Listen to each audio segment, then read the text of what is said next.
Even though our sick daughter's condition suddenly worsened, my husband still went on an affair trip with a 20-year-old female college student.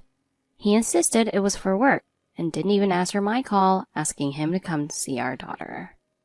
Despite my earnest prayers, my daughter sadly passed away. Even in her final moments, my husband Derek did not heed my cries. I saw my daughter's final moments and felt a gaping hole in my heart. Into that hole poured an uncontrollable anger towards my husband. What did I do with this uncontrollable anger? I told my husband that I was in the middle of my daughter's funeral when he lied about his job and went on a cheating trip. I remember the day I gave birth to my daughter like it was yesterday. She was born after only 3 hours of labor. She cried loudly and healthily, showing me her cute face. My husband, who was present at the birth, and my then 5-year-old son were there too.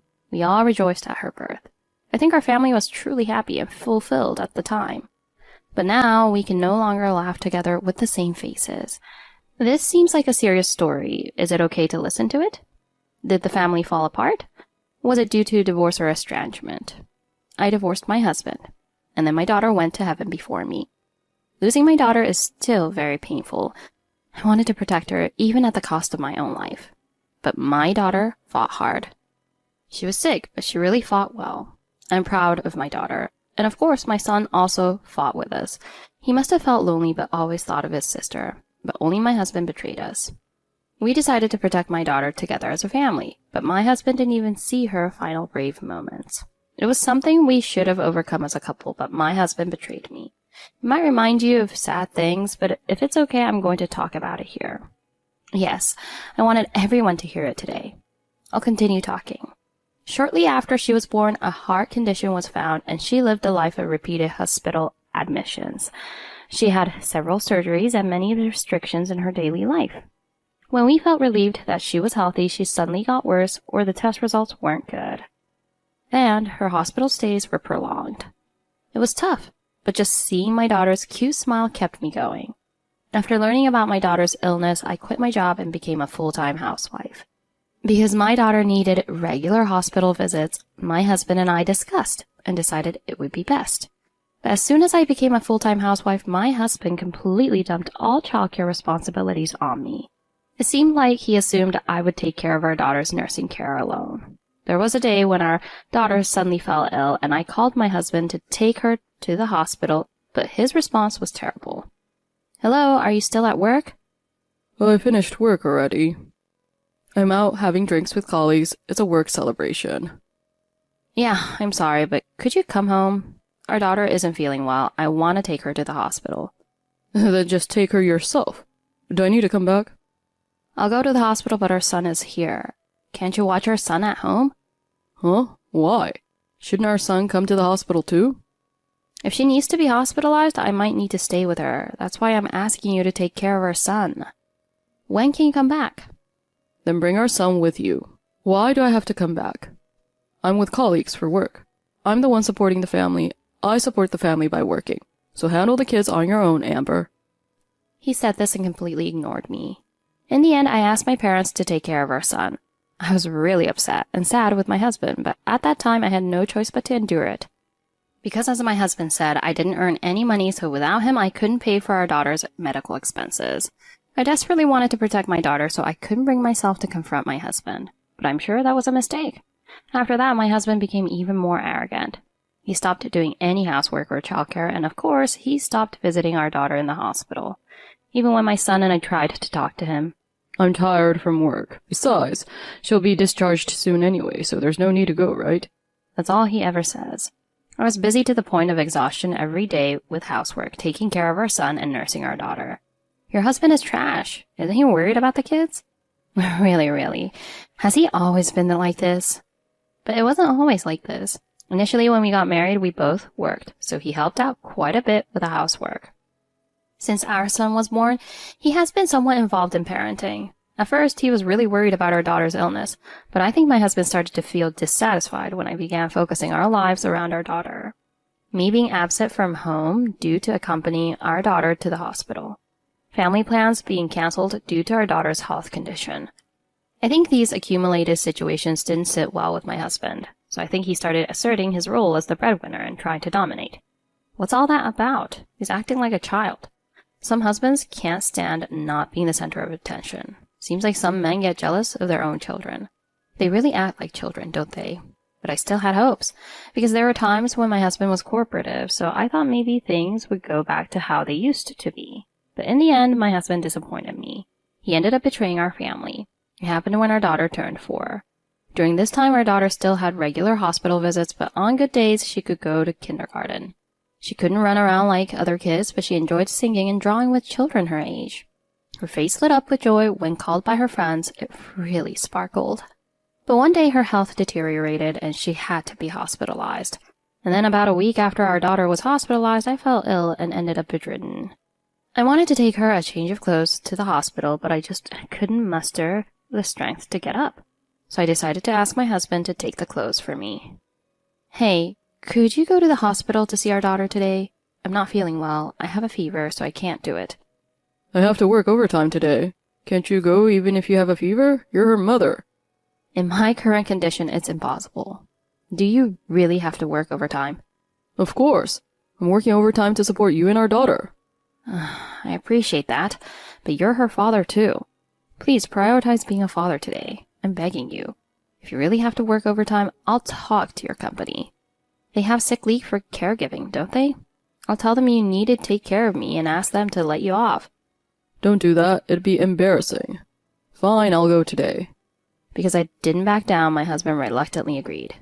You held your ground, Amber. Good job. When things get tough, your husband needs to step up too. After all, you're a family. At that time, I was desperate because I was so unwell, so it must have been a burst of adrenaline. My husband grudgingly went back home to get the clothes and headed to the hospital, bumbling all the way. Seeing him go, I felt relieved and decided to rest and recover. It was a special thing for my husband to go to the hospital that day, so I knew I had to push myself again from the next day. But from the next day, my husband seemed like a changed man. After that one visit to the hospital, he started going to see our daughter every day. Surprised, I asked, "What's going on? Are you going to visit her again today?" My husband smiled and said, Seeing our daughter fighting so hard made me want to support her. So from now on, I'm going to visit her every day. That's what he told me. I was genuinely moved by his words. I thought he finally understood. But it turned out my husband wasn't visiting the hospital regularly for our daughter's sake. I waited until I was fully recovered before going to see my daughter, thinking my husband was taking care of it. When I finally visited my daughter's hospital room after a while, she clung to me with a face that looked like she was about to cry. "Mommy, did you catch a cold? Are you okay?" "I'm fine. Sorry for making you worry." "I missed you. I was sad being alone." "I'm sorry.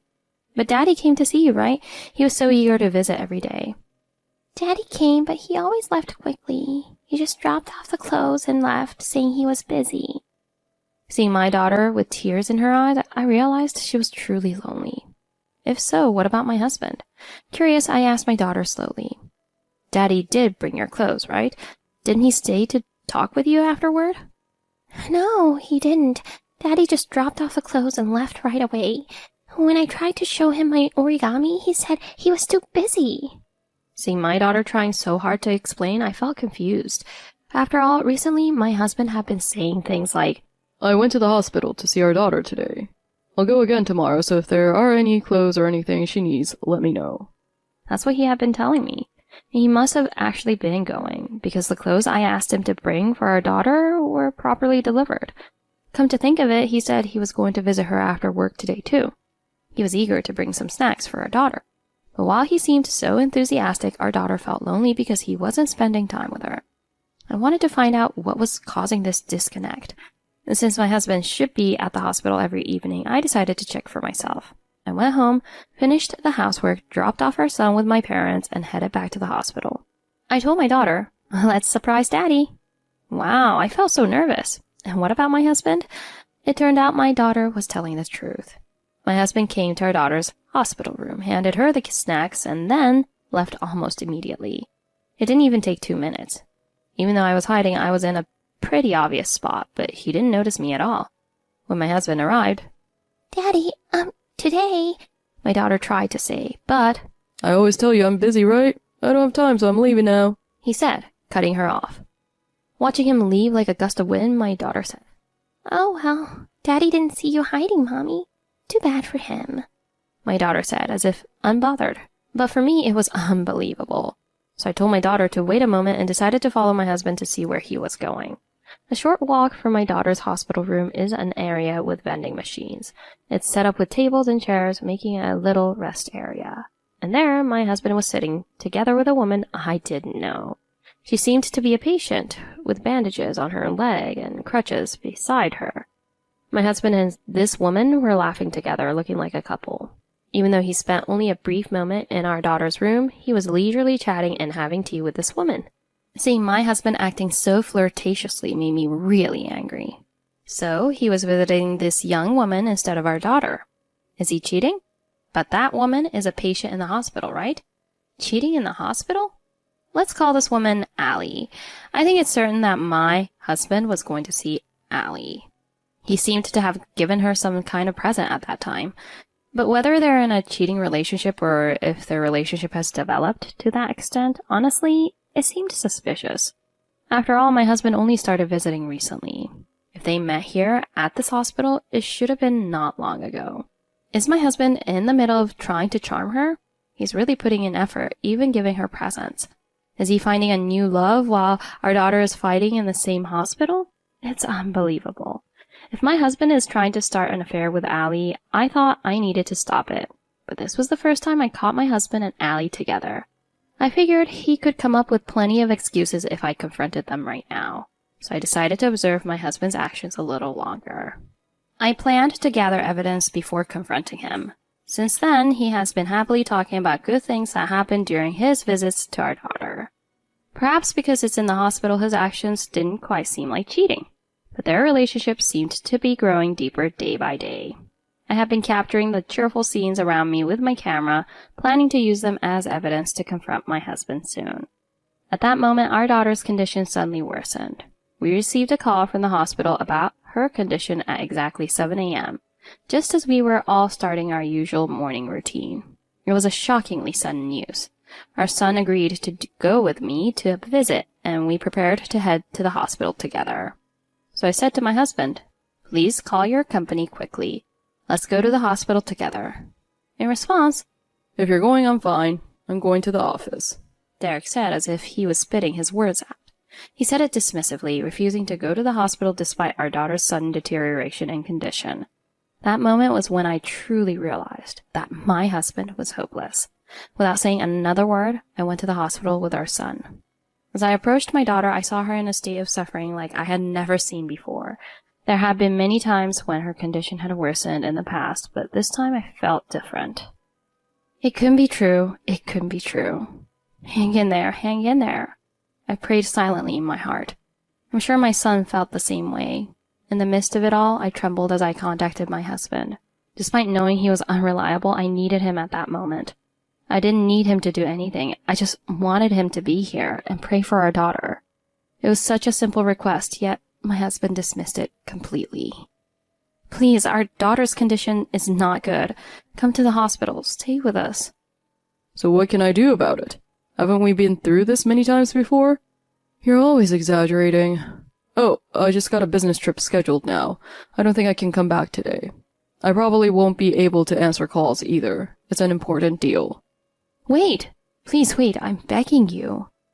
Looking back now, I realize how pathetic I must have seemed, clinging to my husband, but my pleas didn't reach him. And then the phone call was abruptly ended. I felt frustrated and sad, and tears wouldn't stop flowing. "Dad can't come? Mom, are you okay? I'm here with you. Mom, please don't cry." My son encouraged me as he saw me crying. He was only 9 years old. That was the moment I truly woke up. I had to stay strong. From then on, I wiped away my tears and stayed by my daughter's side with my son. For a long, long time, while we spoke softly, our daughter struggled bravely. She passed away that same night. My son and I cried and clung to my departed daughter, holding her small body close. But we couldn't keep crying forever. After that, I made phone calls to various places to inform them of my daughter's passing. Of course, I also called my husband, but as expected, he didn't answer the phone. After that, time passed in a flurry, preparing for the wake, preparing for the funeral. On top of that, I had another matter that needed my attention. I was truly overwhelmed with busyness to the point of feeling dizzy. But strangely, I found it comforting. If I do nothing, tears come when I think of our daughter. Amber, what can I say? It's so sad. That jerk of a husband not being here at a time like this? Is work really that important to him? No, it can't just be work.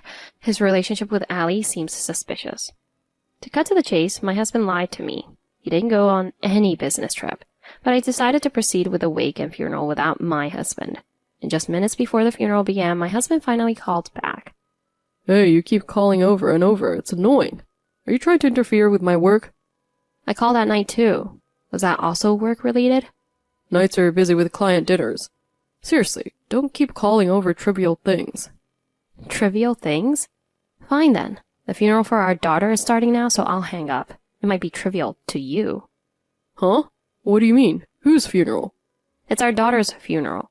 And by the way, your colleagues from work are already here. What? What does that mean?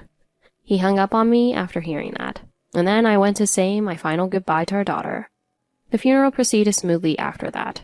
Everyone mourned the passing of our daughter. And then came the time for her to be carried out.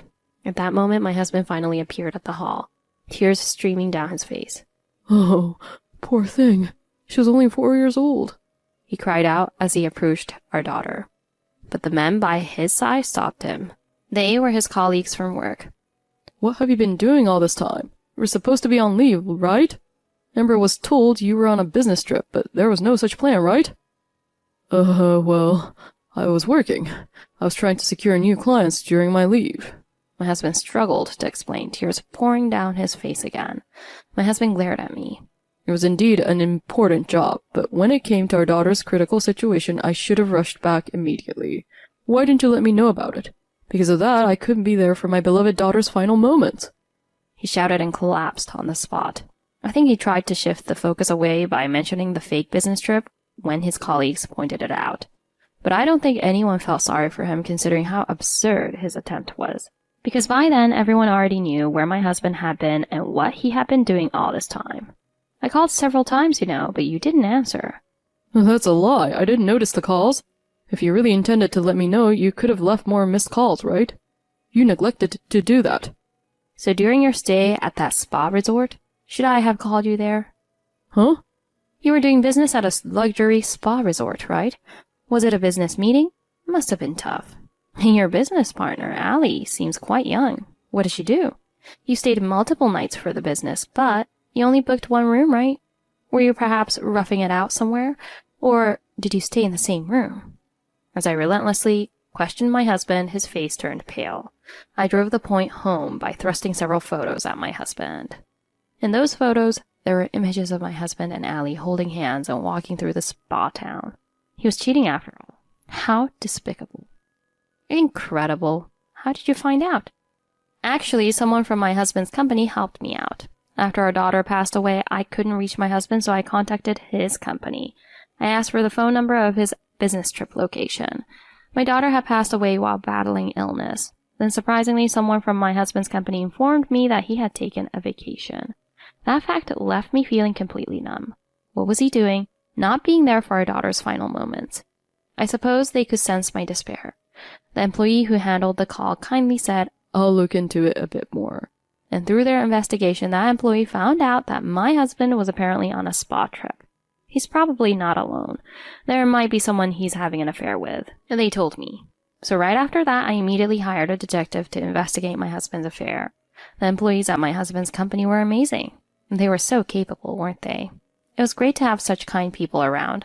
Amber's subsequent actions were also swift and impressive. I'm really grateful to the employee. I truly appreciated it.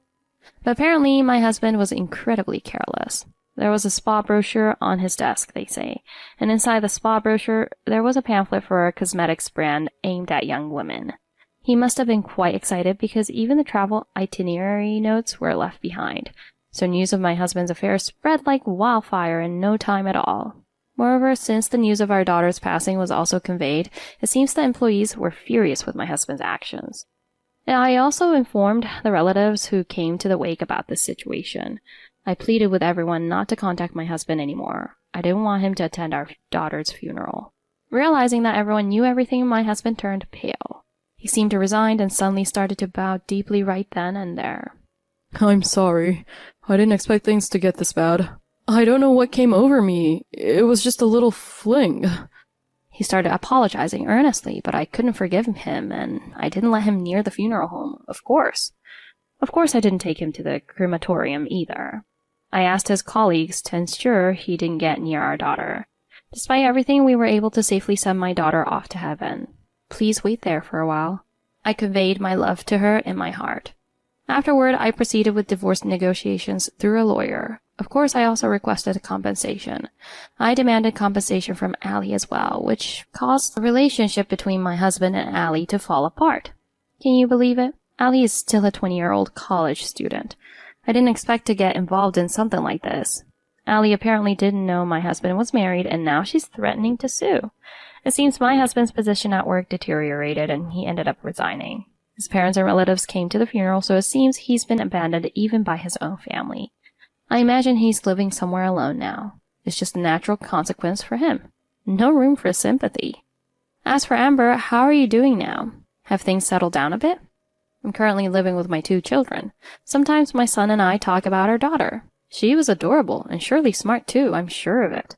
I know it sounds completely biased, but talking about my daughter like that now makes me happy. Thank you all for listening to my story. I feel relieved now, and somehow my heart feels organized. From now on, I'll face forward in life, because my daughter is watching over me, rather than a husband who prioritized his ugly desires over his daughter fighting illness. As a result, my husband lost not only our daughter, but also the trust of everyone around him. Someone who can't cherish their closest family can never make anyone happy, and surely they won't be loved by anyone. After all, human hearts are ultimately tied by trust.